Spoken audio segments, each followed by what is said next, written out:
everyone, and welcome to Mego Museum's Mint Off Card.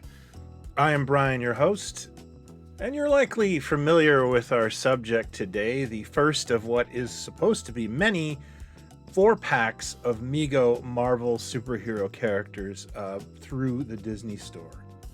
Now, just a disclaimer, I actually had to debate whether I was going to do this episode because the item is sold out. I don't usually review toys that aren't available for purchase right now. The whole purpose of Mint Off Card for me was to promote Mego collecting and this scale and format. The set was an exclusive to Disney's online store and park stores, and the term exclusive is not a popular one with action figure collectors, at least in my circles. Disney wildly underordered this, and it sold out in a day with a lot of folks getting their orders canceled, and that not only ticks people off, but it discourages them from getting any of the rest of the figures because they can't complete it. So I made this video with one hope that somebody at Disney sees this and realizes they should just cut another PO for another run of these. They will sell out again. So let's see what all the fuss is about in terms of the packaging for this item, shall we? The packaging is quite colorful, as it should be. They've added an extra feature in the terms of this Spider-Man coin with the Mego logo on the back, and that is a reproduction of the Spider-Man medallion you could get in the 1970s through mail order, another exclusive. The back has an awesome fight scene, and that's taken by Mego's photographer Jason Saville, who does a really nice job. And you just have to open a flap, and your figures are out there on display. As you can see, they are reproductions of the original Mego World's Greatest Superhero boxes. There is no 50th anniversary sticker on these. Also absent from the packaging is a barcode, and that really helps the 70s aesthetic of these things. They just need a Woolco price tag to look authentic. In terms of the reproductions, they're pretty good. The Spider-Man box is too dark and is different from the other figures. I suspect that this is the same package that MC used a few years ago with Diamond, and they just didn't really feel like they had to fix it. It's a good effort, it works, and obviously you wouldn't be able to fool anybody with this. The Green Goblin box really pops nicely. It is slightly different than its vintage counterpart, but still retains all the charm.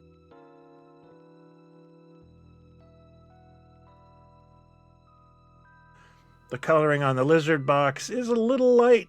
Other than that, I think it achieves its goal of looking like a vintage 70s boxed Lizard. A little glossier, but still very, very nice.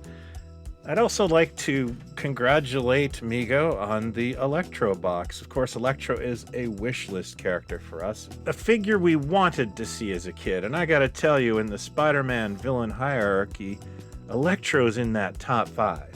I really like all the choices done here. The ELECTRO logo is pretty fantastic. They added Spider-Man's arch enemy. That is a detail that I really appreciate. And for the photo on the back, I think they've really chose well. That's a pinup from Spider-Man Annual #1, which was reprinted as a Treasury edition, and I probably read that 1,000 times as a kid. So when I think of ELECTRO, I think of this image, and it was really great to see this on the back. I know that's probably a Paul Clark thing because he is a comic guy, and it shows. It's really terrific. These would not stick out like sore thumbs in a vintage Mego collection. I think they look really great. So now that we've had a look at the packaging, let's get them out of that and into a nice hot montage, shall we? Hang tight.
So there you have it, the Mego Disney Spider-Man 4-pack.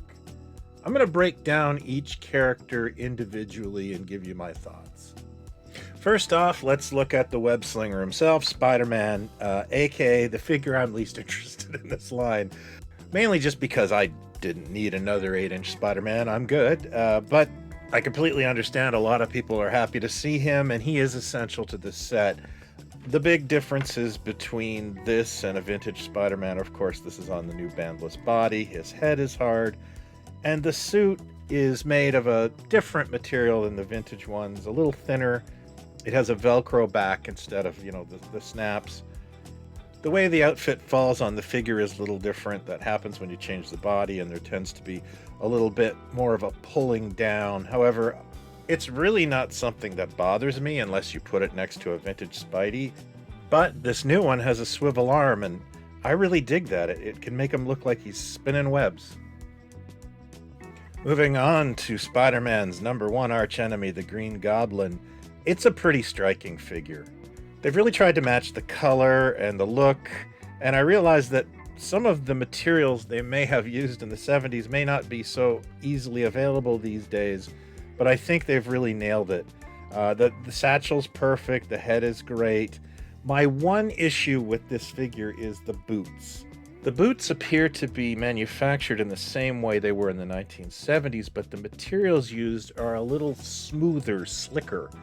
And that makes it a little difficult to stand this guy, especially on the shiny, smooth surface I've chosen. If you do pose this guy, you may want to use a glue dot or something on the bottom to just give him a little bit of traction. To me, that is the only drawback of this figure. He really retains the charm of a vintage Green Goblin. Moving on to the Lizard, and I will fully admit, next to the Green Goblin, this was one of my favorite Megos as a kid. I've always loved this character, and what Mego did with it was just fantastic. And Mego sure didn't cut any corners with this version. We've got the return of the fist hand, which was just mind-blowing as a kid, the unique feet for the Lizard, and a much longer, more threatening-looking tail. I am truly smitten with this figure. I really love it. I didn't think I needed another Mego Lizard, and I didn't think there was anything you could do to improve upon it, but they really nailed him here. This is a great job. So let's move on to the new figure that's being introduced into the line, and that is ELECTRO. With a lot of these 50th anniversary fantasy figures, there's a lot of back and forth as to what they should look like. And Mego was an ever-evolving company. Some people like the oven mitts, some people hate them. Removable cowls, non-removable cowls. Everyone's opinion of Mego is a little different. And I'm the same. I have my own thoughts and ideas on how a lot of this stuff should look. And in the past, there's been a few figures that I didn't think were bad, but the design just didn't fit into my personal headcanon on how it's supposed to look. And I think we all have that.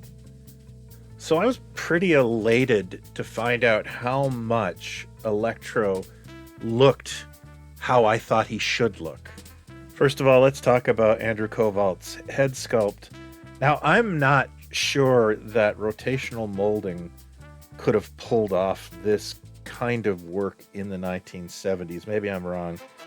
However, it just is so rooted in the 1970s and pulls it off so seamlessly, you don't even think about that. I can't get over how well done the mask is and how impressed I am with it. The outfit itself is exactly what it says on the box. It is a Mego ELECTRO outfit. Extra points for the little foam lightnings. That is just next level for me. They've also included a set of yellow boots. I personally think he looks better without them, but the freedom of choice is the important factor here. And not only do I think ELECTRO is a big win, but this actually boosts my confidence as to for what's coming next. I would gleefully welcome a Dr. Doom with this kind of quality. So that is my look at the Disney Marvel Wave 1 Spider-Man set. This is actually not my set. I had to borrow one from a friend to do this video. I do have one coming. It just hasn't arrived yet.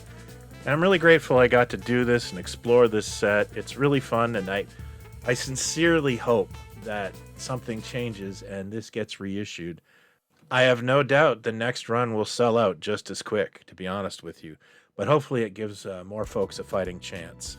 I understand some of the parks still have them, and you can use Disney Personal Shopper. There's some information about that in the Mego Ambassadors Facebook group. What do you think of this new Marvel wave? What characters would you like to see in the future? You can let me know in the comments here below or in my Facebook group, Megomania. That's all the time I have for this set. I hope you've enjoyed it. If you're new to this, please consider hitting like and subscribe. We do the